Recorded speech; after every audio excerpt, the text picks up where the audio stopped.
changing your thoughts and how easily you can also change your mental health by changing your thoughts. Yeah, by changing your internal dialogue, by what you're saying to yourself. That's what we're going to be talking about today. In this week's episode of Get Real with the English Sisters. Mind, Health and Anxiety. And we are therapists, hypnotherapists to be precise, and we're here to help you. So today we're going to be reading a short little story from our book, Stress-Free in 3 Minutes. Voices in Music. Change your thoughts as you listen to music, as you make music in your mind of the flattering kind. As you play a song to yourself with a sweet melody. A chorus that inspires and makes you thrive and grow. Allow the notes to come to you like a poem would. With no trouble at all. Let go of the heavier notes. Now, those notes that drag you down. You no longer need them now. Light and airy music floods your mind. Creating new depths of happiness and ease. These are the notes that make voices in your mind of the sweet and flattering kind. Allowing you to grow with each new note and in tune with the voices in the music. It would be nice if we can change our internal dialogue like voices in the music. And let go of the heavier thoughts that And the weigh us heavier down. notes. Yes, absolutely. Those heavy thoughts that are not really necessary. No, and with problems, some problems can be tackled and you can take action. But other problems, it's just best just to let them go and they'll sort themselves out eventually. Well, and if they don't, they don't. But well, there's lots and lots of challenges that are going to come to us every single day. Just as being alive and being human beings, we have these challenges ever since we're tiny, really. We do, If you think we do. about it, we have to learn how to walk, and that's pretty tough. learn how to talk. Learn how to talk, learn how to hold a spoon. There's so many challenges. We just can't remember all those challenges we've already overcome. We just simply don't remember them because we just become competent at doing them. But do we actually see learning to walk as a problem when we're little? No, it's just a small challenge. Yeah. I think we do, because if you see toddlers, how sometimes they cry and are very frustrated when they fall down, or if you remember your daughter when she couldn't ride the tricycle, she couldn't figure out how to go in a straight line. She would simply go nuts. Because she would keep on banging against this wall, and I remember saying, look, it's okay, darling, you just have to go straight. Do you remember it on that little balcony you used to have? So I do think there's a lot of frustration when we're tiny as well, but our parents and obviously our caretakers help us overcome it. But at the same time, yes, I think we do go through a lot of challenges that we simply do no longer remember now, because for now, for us, it's easy, unless obviously there are times when you have an illness and then you have to go back to square one. Like there are people that have had strokes like our mum did. Yeah.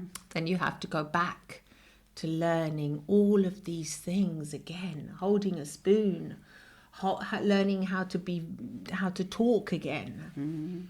Those are unfortunate circumstances, but But do you think the children, very, very, very young children, do you think why it's easier for them in a way is because they're actually living in the present? So when they can't, turn around on their tricycle or whatever, they're not. After when they finish riding their bike, they're not thinking about, oh no, I was so stupid I couldn't turn around on my tricycle. That's a very good point. There isn't that kind of reasoning to it, isn't there? Yes, it's more like with they are in the present. Yes, that is something that we lose the ability to be in as we grow older, and that's part of our.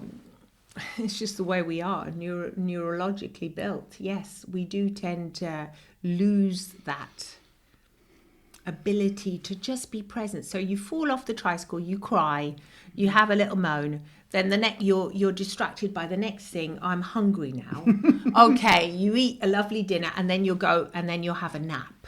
And that's like a toddler's life, isn't it? Yes. You know, it's food and water and whatever. And it's very much like how our pets live. Yeah, but they're not psychologically like tormenting themselves with the problem once it's finished. No, and it's a new day, it's a new thing, it's a new challenge kind of thing. Yeah, absolutely. Next day you'll be back there trying again, or they'll be back there, they've forgotten that they've bumped their head on the angle of the table, for example, and they'll be at it again, because that's how we're built, to continue to be resilient, to continue to do that, and not to be weighed down by past errors and past mistakes. I think that would be brilliant if we could all live like that. But that's what we have to learn to do, isn't it? We have to aim to remember what we used to be like. Yeah. And to try and remember how we used to live. Because I think it is easier to do than... I mean, it's easier to say than do. It's easier said than done, as they say. Yeah, as definitely. they say. But I think if we make a conscious effort to, like, when we realise that we're, like, ruminating on a problem, or, you know, getting really bogged down by it, if we listen to ourselves and think, okay, how am I going to change this now? And then you can do it today by changing the music that you're playing. So even physically listening to a new song. Oh, you mean actually putting a jolly tune on? If you're feeling sad, put your nice, favourite song on, on the playlist. Making you feel better. Yeah, you can also do that. Yeah, that's a very quick change of state. You know, a song, to change how you're actually feeling, or go and do something like take a walk, do something physical to actually change the way.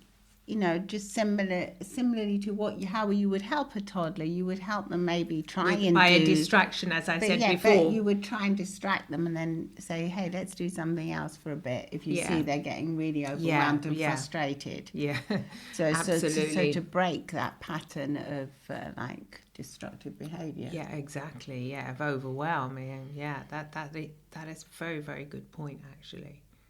We can do that with ourselves. We can realise we're going into this tunnel of just frustration and anger, and we can stop ourselves and think, okay, what would I do as a 2-year-old? Take a deep breath. Probably drop whatever I was doing and go off and have a nap. It probably wouldn't be bad for us. No. And I know we're joking, and I know that we are, obviously we're adults and we have bank statements and lots of stuff that we've got to deal with. I was talking to a friend of ours the other day, and she was saying, because I said sometimes you can help with problems. If you can sort them out, you do it, and it really helps you instead of procrastinating. If you can actually sort a problem out, but unfortunately, some problems you just can't sort out, or you don't know how to, or you haven't got the tools. And then sometimes, if you just say, "Okay, I can't do anything about that, but I'm going to make peace with this problem." Yes. And I'm going to be calm, and just go about my life. And she was saying to me, she said, actually, that's funny that you should say that, because that's what actually happened to me with my relationship with my brother. She said she had a very difficult relationship with her brother, and practically they didn't talk to each other, because she said that her father always she was a favourite child, and he would always be praising her and having words with her brother and not praising him and criticising him and telling him off. But she said that, and so because of that relationship that they had in the family dynamic, they actually didn't talk to each other, and they weren't close to each other at all. But she said, funnily enough, when her father passed away, when he actually died, her brother suddenly became really close to her. He would phone her and he would talk to her, and he does now. And she said, and our relationship has got really close and really good. And she said that's an example where the problem just sorted itself out by something else, happening. A chain of events. Well, yeah, the death of her father. So She could have There never was no predicted more it. rivalry. Yeah, there was no between more them rivalry. because he was a catalyst of everything, yeah. basically. Well, at least her brother saw it that way. He He felt it, felt that obviously. as long as the father was But there, he didn't realise that this. I'm sure It was consciously he was yes. unaware. Obviously, She said she was unaware, but she said it came as a lovely gift and surprise at this. to find out her brother that came her back brother to came her. back to her, yeah. And they've got a lovely relationship now, she said.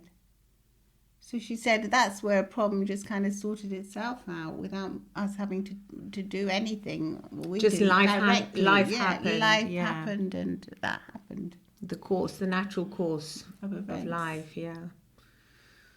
Well, I mean, obviously, yes. That is a particular event. There's so many challenges that we just can't really do much about at all. No, so We just many. have to live them and then enjoy what we get around us for the present moment, what's around us. You're absolutely right. It's just full of them. So what can we do? We But have we to remember. live in the present and enjoy the present day, really. Live moment to moment. And yes, deal with our issues and our problems, because obviously we're not saying just put everything away and live in la la land. No. And don't deal with anything. No, You've deal got with bills what to you pay. can. Yeah. If you have, like, I don't know, financial worries or health worries, don't just Procrastinate, deal with them. Book the doctor's appointment, go and sort something out with your bank or whoever's lending you the money or whatever. But in the end, then that's it. You've done your bit. So you've done what you can, but then take a deep breath in and say, I've done everything I can, and now it's time for me just to be at peace with my life and my surroundings. Yeah, and allow And the lighter notes to enter your mind, because we cannot live with just the heavy notes in our mind. No, We it's cannot. We're true. not designed to be that way. No. We are designed to be happy, basically, and to be content. I really do believe that. Yes, because I As think human beings. if we were designed to be, we wouldn't survive as a species. No. If we didn't have the happy moments and the good times. If everything was always negative, there'd be no point, would there? But I'm sure we wouldn't have survived as a species if it had been all black, if everything had been negative. You mean we wouldn't have the 'cause resilience? We wouldn't have had the resilience or and the capacity. want to procreate or No, the form want, relationships yes, or the want. anything, the desire.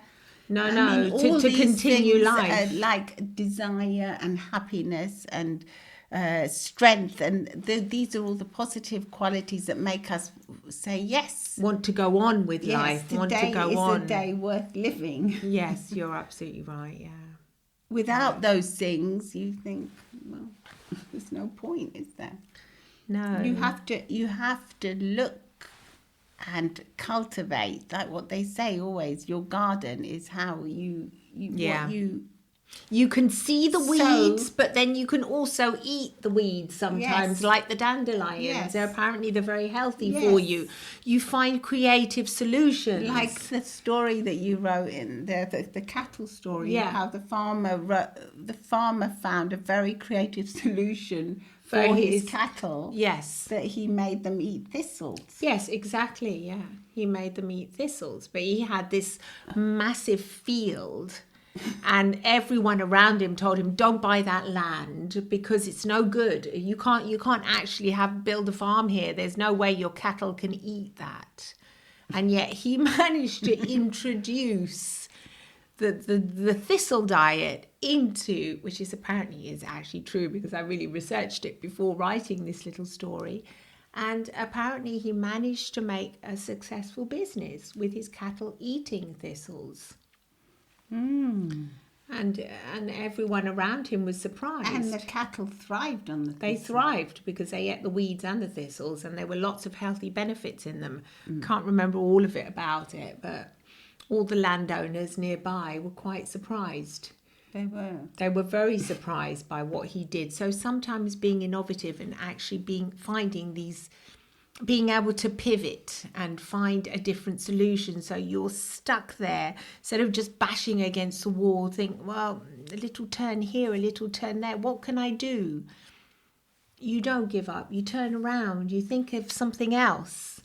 And when you allow your mind to have that kind of freedom, and you actually think, pivot now, you begin to move mentally in your mind. You'll find this beautiful solution that you would have never ever thought of before, if you don't allow those words to come to you.